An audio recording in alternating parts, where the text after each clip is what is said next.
Ish-ministri i Mjedisit Lefter Koka, një nga figurat më të larta të arrestuara në aferën e inceneratorëve, ka lënë sot qelin e burgut pas plot 4 vitesh vuajtje dënimi.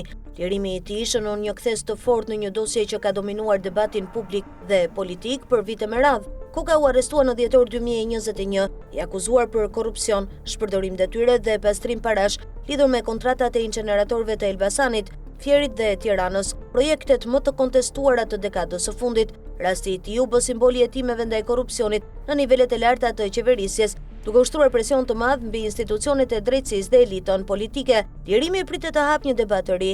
A u arrit drejtësia në këtë dosje? A janë hetuar deri në fund përgjegjësitë politike dhe financiare? Ndërkohë, opozita pritet ta përdorë zhvillimin si argument të ri ndaj qeverisë, ndërsa mazhoranca mund të theksojë funksionimin e drejtësisë së re.